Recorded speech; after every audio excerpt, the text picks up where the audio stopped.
Ok, c'est parti. Bon, bah, merci Hugo d'être avec moi sur ce call pour qu'on fasse ensemble l'étude de cas. Comme je te disais, hein, l'idée, c'est que tu répondes assez facilement et assez honnêtement aux quelques petites questions et à la petite trame que j'ai de mon côté. Et bah, ce que je te propose tout simplement, et commençons par le commencement, est-ce que tu peux présenter un peu ton agence et quel est ton rôle dedans, tout simplement? Ouais, donc en fait, moi, j'ai créé mon agence que je gère solo il y a maintenant plus de 3 ans et on fait de la génération de leads via les ads, donc via essentiellement Meta et Google. Et donc, j'ai commencé solo et maintenant, mon quotidien, c'est plus de gérer, je gère plus la prod en tant que telle. Ça, c'est, je dirais, mon équipe qui s'en occupe. Et donc, bah, pour l'instant, je fais tout le reste, c'est-à-dire gestion de projet, relations commerciales, etc., etc. Trop bien, bah, hyper clair hein, pour le coup. Est-ce que enfin, tu peux donner un peu la raison de la création de ton agence? Est-ce que tu avais une conviction forte ou est-ce qu'il y avait une absence de marché? Enfin, c'était quoi l'objectif en créant ton agence, tu vois? Ouais, donc en fait, si tu veux, j'ai toujours été attiré de tout ce qui était outils digitaux, enfin le digital en tant que tel. Je suis issu d'une famille d'indépendants, donc de base, j'étais juste en mode ben, j'aide un peu mes connaissances, enfin, mon cercle, je veux dire, familial et d'amis. Euh, Ouais, à la base, je partais pour une agence site web. ok, J'étais un peu vraiment introverti, du coup, pour moi, le site web, il y avait moins de contacts, juste, allez, je vendais, je faisais des sites, je renvoyais enfin, dans ma tête. Et ben, au final, les premiers mois, ben, les 6 premiers mois, c'était traverser du désert. Puis j'ai eu mes premiers clients, donc 6 mois après. Et dans les premiers clients, en fait, j'ai eu un client qui me demandait de faire de l'ADS. Et ben, ok, vu que tu avais à ce moment-là zéro chiffre d'affaires qui rentrait quasiment, ben, je ne pouvais pas dire non. Et au final, ben, les dates sont arrivées vraiment comme je veux dire, une évidence, puisque c'est vraiment là où je voyais que j'avais le plus de plus-value à apporter, et surtout ben, ok. pour son investissement. Et du coup, c'est comme ça au final qu'on a évolué vers principalement de l'AS. On fait encore un peu de site web, mais plus en upsell ou quand on le demande. Intéressant, bah, l'anecdote est folle, hein. C'est trop. Moi, j'adore ce genre d'histoire un peu loufoque, tu sais, où tu pars sur une offre, au final, tu testes un truc en disant, bon, de toute façon, il faut ramener du fond, et en fait, tu te rends compte que bah, ça te fait kiffer, Mhm. que ça devient ton offre principale, tu vois. C'est Mais ça. ok, bah, trop bien, trop intéressant. Est-ce que tu te rappelles d'une problématique, d'un défi que tu as rencontré avant le charbon? En gros, qu'est-ce qui t'a fait te dire, ok, là, j'ai un plafond de verre, j'ai un truc, tu vois, j'ai un sujet et idéalement, il faut que je me fasse accompagner pour casser ce truc-là, tu vois. Mhm. En fait, ça partait d'un blocage, enfin, d'un plafond de verre au terme de CA que j'arrivais pas à passer en fait. Ok. Euh, je veux dire, j'arrivais à chaque fois à aller à taper peut-être 10 cas par mois, mais Ouais. c'était toujours entre, je vais dire, 5 et 10, tu vois. Et Mm. l'année dernière, j'étais même descendu à 4 parce que j'avais connu une mauvaise fin d'année. Ok. Et je me suis dit, en fait, ben, j'ai jamais été accompagné, je veux dire, et j'ai jamais eu d'expérience pro. Je veux dire, à chaque fois que j'ai commencé, je lançais mon agence, ben, j'avais zéro expérience dans le monde du travail, en fait. Euh, Ouais. et donc, je ne savais pas comment les agences fonctionnaient, et moi, je me suis lancé directement. Et donc, je voulais aussi apprendre ben, plus rapidement, et donc me faire accompagner aussi ben, par des gens qui sont déjà passés par là. Et surtout aussi après l'aspect niveau, je veux dire, prospection et vente, puisque c'est un truc que j'avais jamais développé. Tout se faisait au Ok. oreille. Donc, je voulais ben, développer cet aspect-là. Ok. Bah, hyper clair. Trop bien. Et ok, bah ouais, bah, c'est un peu le truc qu'on voit avec tout le monde. C'est un petit peu ce plafond de verre déjà en termes de connaissances et surtout en termes de maturité. Parce qu'en fait, tu sais, quand tu as une conviction que tu lances un truc, en fait, tu es dedans et tu te rends compte très vite que bah, il y a plein de trucs sur lesquels tu es limité, tu n'as pas eu forcément Mhm. l'expérience de ce truc-là. Et donc, tu es un peu en autodidacte sur le Ouais. market et tout ça, tu vois. Mais ok, c'est hyper cool. Et du coup, bah, question liée à ça. Comment est-ce que tu as découvert le charbon et qu'est-ce qui t'a fait te dire, OK, c'est le charbon qu'il faut que je prenne. Enfin, en gros, j'ai confiance en charbon plus qu'en autre chose, tu vois. Ouais, ouais. Si je me souviens bien, ben, je pense que j'avais un peu suivi l'histoire de Mathis, que je connaissais un petit peu, je veux dire, de loin, Ouais, avec qui j'ai déjà discuté ben, justement à l'époque où il se demandait s'il devait arrêter les études et se lancer dedans. Euh, ouais, et donc, j'ai plus facilement, je pense, suivi après Clément via Mathis, ok, donc ça fait un peu l'aventure, etc. Et ce que j'aimais bien, c'était l'aspect, en fait, je voulais pas une formation où il y avait juste des vidéos à regarder et en fait, bah, t'appliquer un petit peu, mais je voulais vraiment plus un écosystème, je vais dire comme ça. Et je pense qu'il y avait seulement le Charbon qui proposait ça. Et bah, c'est pourquoi j'ai choisi le Charbon, en fait, tout simplement. Bah, trop bien. Franchement, ça fait plaisir parce que c'est vraiment, je pense, notre gros axe de différenciation qui est lié au truc un peu plus accompagnement plutôt que formation. Bah, sachant qu'au départ, c'était que de la formation, mais dans les tout débuts, et c'est vrai que très rapidement, on s'est dit, OK, là, il faut qu'on ait un modèle hybride parce que ça suffit pas et on n'a pas envie d'être reconnu un peu comme bah, l'organisme de formation un peu classique, infopreneur et tout. On voulait réussir à professionnaliser, premiumiser un peu ça, tu vois. Donc, OK, bah, très cool. Franchement, ça fait plaisir. Et c'est bah, vers ça qu'on veut tendre. Donc, c'est bien comme retour.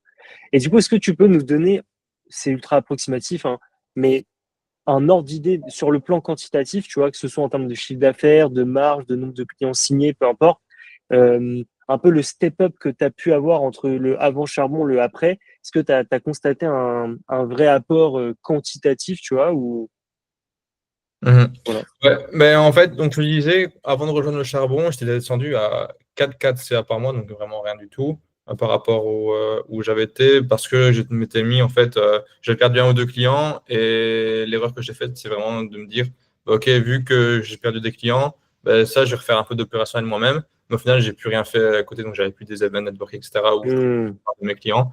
Là, je suis ouais, tombé à 4K, et par contre, j'avais rien, donc j'avais pas des offres structurées, j'avais pas de pitch de vente, ma cible, j'avais pas vraiment défini.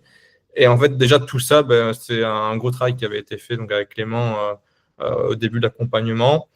Et j'avais signé un client, d'ailleurs, je me souviens, le premier pitch de vente que j'ai fait, ben, j'avais signé directement. Donc, je me dis, bah, trop cool, ça marche pas mal. voilà. Et après, ici, je vois que j'ai encore des petits paramètres à changer, peut-être au niveau de l'offre. Donc, Ok. je veux dire, ça, à ce niveau-là, donc j'ai quand même bien augmenté mon chiffre d'affaires. Euh, Pas forcément directement avec les techniques de prospection que j'avais mis en place, plus au niveau des recommandations, etc.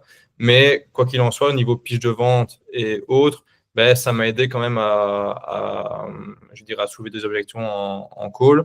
Et par contre, je sens vraiment que et si je switch un tout petit peu sur l'offre, deux, trois détails à régler, et qu'après le reste continue, je continue à faire comme je suis en train de faire actuellement, ça devrait vraiment décoller. Donc après ici, en termes de chiffre d'affaires, pour donner des chiffres, j'étais monté à 9.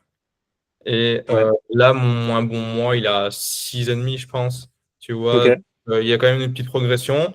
Mais je pense que ça peut être beaucoup mieux. Mais aussi, de mon côté, il y a des trucs que je devais changer plus, je veux dire, en profondeur, mais peut-être de peut-être mentalité, tu vois.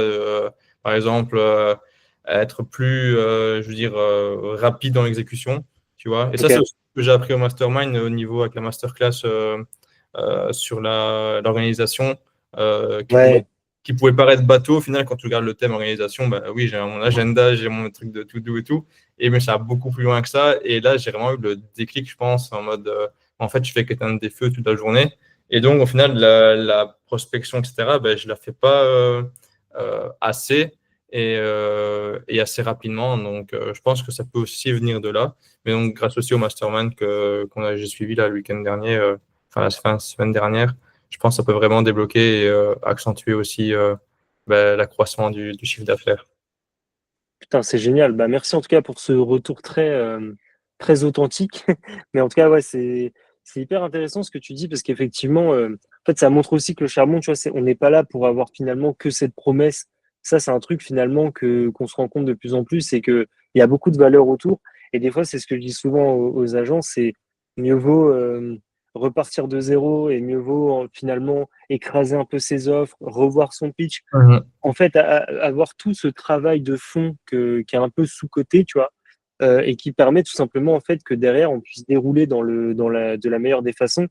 Et ça, c'est plutôt cool. Et toi, je pense que tu es un peu un exemple de ça, de ce truc de, OK, bah, comment est-ce que j'arrive à améliorer ma personne en tant que fondateur, tu vois, pour Mhm. ensuite aller capitaliser là-dessus. Et c'est hyper intéressant et trop bien. Bah, écoute, trop cool. Et du coup, ça m'amène à une question qui est plutôt très chronologique et très logique par rapport à ce que tu as dit, c'est que tu vois, sur une dimension un peu plus qualitative, au-delà des chiffres, etc., parce que là, on voit que bah, au final, tu as augmenté et puis c'est que le début. Je pense que là, les prochaines semaines, les prochains mois, on va être solide de ton côté.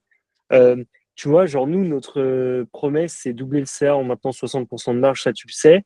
Mais qu'est-ce que toi, tu retiens du charbon au-delà de l'offre, enfin, au-delà de la promesse? C'est-à-dire que si tu mets la promesse de côté, qu'est-ce que tu retiens en tant qu'accompagnement, tu vois? Ouais, ben, moi je dirais que c'est vraiment l'écosystème que je retiens.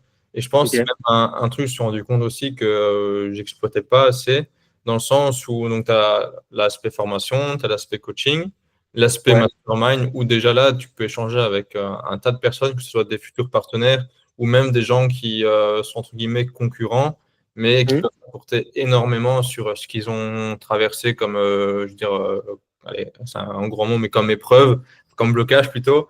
Ouais, Et ça, déjà, c'est énorme. Et puis, bah, c'est aussi grâce à ça que j'ai eu un petit déclic parce que tu vois des personnes, des gars ou des filles qui ont peut-être lancé leur agence sur un laps de temps beaucoup plus court que le tien, mais qui ont fait déjà ouais. beaucoup de choses. Et du coup, ça te dit, ben, en fait, ouais, s'il peut le faire, si il ou elle peut le faire, ben, je peux le faire aussi.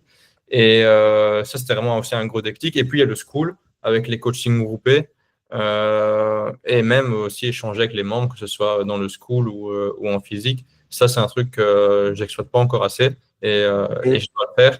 Mais je dirais qu'en fait, ouais, il y a un tas de ressources qu'on peut utiliser, que ce soit les coachs, la formation, mais aussi les retours des autres participants et échanger un peu sur c'est quoi qui a bien marché pour toi, qu'est-ce qui a été plus bloquant. Et je pense que ça, c'est vraiment un gros, gros atout. Ok. Ok, ouais, c'est hyper parlant. C'est grave intéressant parce que tout le monde n'a pas la même réponse ou la même approche, tu vois. Donc Mhm. c'est cool de comparer un petit peu qui pense quoi, comment. Et du coup, bah là, c'est trop bien. Tu m'amènes à ma prochaine question de ma petite trame. Euh, t'as cité plus ou moins tout ce qu'on faisait avec le charbon. Tu vois, il y a plein de briques. Tu vois, il y a la formation en ligne, il y a le coaching groupé, il y a eu du coaching perso, il y a les événements, la communauté school, etc., etc. Qu'est-ce qui, pour toi, à titre personnel, hein, qu'est-ce qui pour toi fait le plus la différence? C'est quoi le truc où tu te dis, ah, ok, ça c'est vraiment hyper game changer, tu vois, c'est trop cool et tout, tu vois. Moi, je dirais que c'est les ressources qui sont mises à disposition en termes de, par exemple, des scripts de pitch de vente qui ont déjà été faits auparavant, qui ont été éprouvés. Par exemple, Hmm. j'ai utilisé, je pense, c'était l'aspect des séquences mailing de Horus auparavant, tu vois Oui, que Clément m'a partagé. Et tout ça, c'est dans le school. Et je veux dire, si on prend le temps juste d'éplucher un peu le school, voir ce qui se dit aussi, ben, à chaque fois que quelqu'un pose une question, en fait, ben, nous aussi, on peut avoir accès aux réponses à cette question. Et concrètement, pardon, c'est des questions souvent on peut se poser aussi. Et donc, je pense que tous hmm. ces partages de ressources, c'est hyper intéressant parce qu'au final, c'est des questions qui peuvent intéresser énormément de monde. Et au final, c'est des ressources que tout le monde peut avoir besoin. Donc, je dirais que c'est vraiment les ressources qui sont mises à disposition. Ah, c'est hyper intéressant. Trop cool. Bah écoute, ouais, ouais, c'est. Bah en plus, l'avantage des ressources, c'est que c'est comme tu dis, c'est un peu, tu vas piocher quand tu as besoin. En fait, c'est ça qui est bien, c'est que le truc existe. Et en fait, toi, tu fais ton petit business, t'avances. Et en fait, dès que tu as un petit point de blocage, tu vas sur le truc en question qui peut t'apporter de la réponse, tu viens chercher de l'info. Si tu as le moindre doute, tu poses une question dans le school, tu as une réponse, bam, et puis ça te permet de continuer ton chemin. Donc, ok, ok, c'est hyper intéressant. Je sais que tu en as, tu sais, qui préfèrent les coachings un peu plus perso, ils ont besoin d'être un peu maternés. Je sais que tu en as, c'est les events avec tout le côté réseau. Mais c'est vrai que la formation en ligne, elle est quand même pas mal citée parce que Mhm. bah, beaucoup d'informations, beaucoup de modules, beaucoup d'applicables. Et écoute, c'est trop bien parce que on voulait vraiment pas avec Clément faire une formation en ligne bullshit comme il y en a beaucoup trop. Et on voulait pas ce truc très porté mindset, je sais pas quoi. Le mindset, c'est important, mais que parce que ça s'intègre dans le reste, en fait. Mais ça peut pas être le pilier premier de ce qu'est une bonne formation en ligne, enfin, à mon sens, en tout cas. Et du coup, petite question vis-à-vis de toi, enfin, forcément vis-à-vis de toi, mais surtout ton profil, là où tu disais tout à l'heure que bah, tu sais, tu étais seul entrepreneur, enfin, que tu avais entrepris seul et tout. Quel impact ça a eu le coaching sur ton mindset à toi? Tu sais, vu que tu n'as pas forcément d'associés, etc., enfin, c'est pas toujours facile. Est-ce que ça a eu un vrai apport, le fait de pouvoir te référer à quelqu'un comme Clément, par exemple? Ouais, bah, clairement, parce que, comme je disais tout à l'heure, donc, un de mes problèmes, c'était aussi la vitesse d'exécution. Genre, je mettais Mm. beaucoup de temps à exécuter parce que je voulais un peu trop que tout soit un peu trop allez, millimétré, tu vois, bien fait. Et au final, avec Clément, ben, on se voyait pendant un moment chaque semaine, puis une fois tous les X. Mais du coup, avoir ces deadlines-là, ben, j'avais entre guillemets des devoirs à faire. Et donc, j'avais pas trop le choix. Et je me souviens, je disais à Clément parfois, putain, j'ai terminé la veille à 23 heures comme si j'avais un examen à préparer à l'UNIF. Et donc, ouais, c'était vraiment ça qui m'a beaucoup aidé à exécuter assez vite. D'ailleurs, on avait été très vite. Après, bien sûr, tout ce qui est aspect prospection, tout ça, il fallait aussi avoir le temps des retours des prospects pour adapter ou quoi. Mais Sûr. ça m'a beaucoup challengé, on va dire. Ok, hyper intéressant. Et c'est marrant parce que ça, c'est un peu la réponse que tout le monde me donne quand ils sont seuls et qu'ils n'ont pas d'associé. Tu sais, c'est ce truc de pouvoir se rattacher et s'épauler sur quelqu'un Mhm. et cette personne qui te donne un peu des guidelines. Parce que c'est vrai que finalement, bah, ta motivation ou même ton temps, il est distribué autrement. Et en fait, du coup, là, tu as une sorte de petite pression qui te dit, putain, je peux pas arriver dans le call sans que j'ai fait mon Ouais, truc, c'est ça. faut que je m'active et tout. Donc c'est intéressant. C'est intéressant parce qu'en plus de ça, nous, on est dans une démarche où on veut vraiment vous aider. Mais malgré tout, vous le voyez de façon un peu académique comme à l'école où tu te dis putain, Mhm. j'ai mes devoirs, j'ai mon DM, je l'ai pas fait, enfin tu vois. Ouais, Et ouais, c'est ça. Et puis, c'est bah, intéressant. il y a aussi là, bah, forcément l'aspect où bah, tu te dis bah, j'ai payé, donc il faut que j'exploite aussi à fond pourquoi j'ai payé le truc. Ouais. Et en même temps, bah, quand tu es tout seul, tu as aussi facile à te dire bah, ok, bah, ça, tu sais quoi, je reporte. Et parfois, en force de reporter, bah, sans s'en rendre compte, il y a une semaine, 2 semaines, 3 semaines qui passent. Tandis que là, bah, Mm. tu n'as pas le choix, il faut le faire, quoi. Donc ça, c'était vraiment assez intéressant. Trop bien. Et du coup, bah, j'ai une dernière petite question, c'est plus un micro-challenge, tu vois, en fait, c'est une mise en situation. Admettons que, tu vois, nous, on soit en pourparlers avec une agence qui veut rejoindre le charbon, qui hésite encore un peu. Qu'est-ce que tu dirais, enfin, ce serait quoi ton argumentaire au-delà de la promesse pour convaincre cette agence de rejoindre le charbon, tu vois? Enfin, qu'est-ce que toi, tu dirais en tant qu'agence pour les conseiller? Je dirais que peu importe le blocage, je pense que dans le charbon, il y a la solution, dans le sens où, que ce soit au-delà de l'aspect formation, coaching, dans le charbon, il y a déjà des agences qui sont hyper évoluées. Mm. Et au final, ces gens-là, on peut aussi rentrer en contact avec eux et échanger avec eux, que ce soit en ligne ou au mastermind. Et que donc, au final, c'est juste une question après de mindset et pouvoir s'ouvrir un petit peu aux autres et aller vers les autres et aller échanger avec eux pour trouver ces solutions et pas avoir peur, en fait, de mettre parfois l'ego de côté aussi. Et d'ailleurs, moi, pour la petite histoire, dernier mastermind, j'ai rencontré entre guillemets, un concurrent qui habitait à 10 km de chez moi, que j'avais jamais vu de ma vie. Et là, on s'est retrouvé à Paris parce que on a tous les deux participé au mastermind. Et comme on disait, par exemple, ben, si je l'avais rencontré, je pense, à un event local, ben, jamais on aurait échangé sur nos chiffres d'affaires, sur nos offres, sur comment on va faire l'acquisition client. Et que là, parce qu'on est dans une démarche d'apprentissage et d'évolution, on a commencé à échanger sur tout ça. Et on a vraiment bien échangé. Et donc, c'est vraiment un truc, je pense, qui est révélateur, je pense, du charbon. Enfin, c'est hyper, franchement, ça fait trop plaisir. Pour deux choses. Bah, déjà, cette anecdote que j'adore, comme je te disais, j'adore les anecdotes. Et là c'est génial parce que bah, du coup, comment dire, la corrélation, elle est assez folle. Tu vois, je veux dire, c'est un concurrent qui est juste à côté de chez toi, avec qui tu n'avais jamais parlé. Et On là, a du coup, en Belgique, donc on n'est pas près de Paris, je veux dire.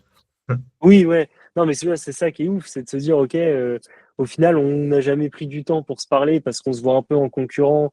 Et mine de rien, mais c'est vrai que tu as quand même cette intimité un peu d'espionnage industriel. Enfin, tu vois, quand on connaît un peu le monde d'aujourd'hui, la concurrence rude et tout, t'as pas forcément envie d'en parler. Mais là, le simple fait d'être sur le même socle commun de j'apprends, bah, du coup, ça libère la parole. Donc ça fait trop plaisir. Et surtout, ce que j'ai bien aimé aussi, c'est quand tu dis genre, bah oui, qu'en fait, peu importe la problématique que tu as, il y a une solution dans le charbon. Nous, ça fait plaisir parce que c'est vraiment exactement ça qu'on veut prodiguer. C'est ce truc de, OK, en fait, tout le monde a plus ou moins les mêmes soucis si tu regardes bien, qu'en fait, que tu sois une grosse ou une plus petite agence, c'est juste que c'est une échelle de valeur, en fait. Et donc, forcément, quand tu as une grosse agence, bah, les dégâts sont plus gros parce il y a plus de risques, plus de, je sais pas, d'employés, de ce que tu veux. Mais finalement, c'est les mêmes problèmes. Et en fait, moi, j'aime bien ce truc que tu dis quand tu dis, bah ouais, fait, peu importe le souci que tu as, il y a une solution parce qu'il y a un accompagnement parce qu'il y a une évolution, parce que tout ça. Et ok, c'est hyper intéressant. Et je pense que c'est un peu les bons mots qu'il faudrait avoir auprès d'une agence pour la rassurer en vrai de vrai. Donc on garde à l'esprit et ça fait trop plaisir en tout cas. Je sais pas, est-ce que toi tu as des questions, d'autres ressentis que tu voudrais partager? Parce que moi en termes de trame un peu plus carré, c'est plutôt good. Mais est-ce que toi il y a des trucs que tu voudrais rajouter, poser, recommander, n'importe, hein? Non, moi à ce niveau-là, je pense qu'on a fait un peu le tour. Cool. Juste à rajouter que, comme je disais tout à l'heure, je pense que il y a plein de possibilités au sein du charbon, dans le sens où moi-même, j'exploite pas encore tout à 100%, je pense.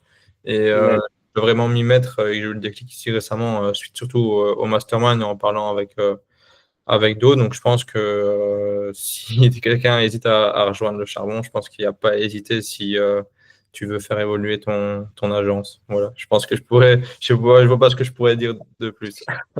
ah non, mais écoute, déjà, si tu le dis et que tu le penses, nous, ça nous va très bien, c'est super, merci beaucoup à toi.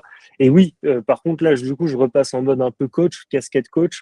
Oui, il faut vraiment que tu exploites. Je pense que les masterminds, ils servent aussi à ça, ils servent à mettre des resets et mettre des claques aux gens et leur rappeler à quel point il y a de la valeur à droite, à gauche, et même entre agences, tu vois. Donc non, ouais, n'hésite pas vraiment à Ouais. motiver. Ben justement, ça revient un peu, tu vois, sur l'aspect, je veux dire, organisation et puis faire les tâches de zone 1 et 2, comme disait Clément.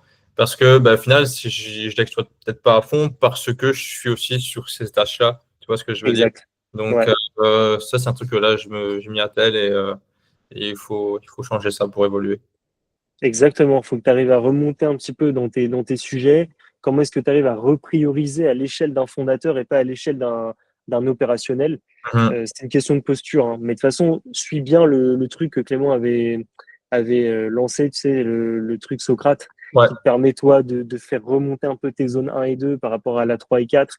Et à partir de ça, dès que tu te dégageras du temps, Mhm. chaque action que tu auras, ce sera des actions game changer. En fait, ce sera vraiment, tu penseras que en mode building, en mode, OK, comment est-ce que je casse tout et comment est-ce que je fais toujours plus de CA et que j'automatise, etc. Et c'est vrai que là, je pense que tu as encore la casquette trop opérationnelle. Une Ouais. fois que tu arriveras à te sortir de ça, bah, ce sera génial, quoi. Ouais, c'est ça, je pense aussi. Mais écoute, on s'en parle. Et puis, de toute façon, si tu as besoin de quoi que ce soit, comme d'habitude, bah, de toute façon, on est là, hein, avec plaisir, un petit loom à droite à gauche et puis on active. Je vais juste cut l'enregistrement. Hop, arrêter.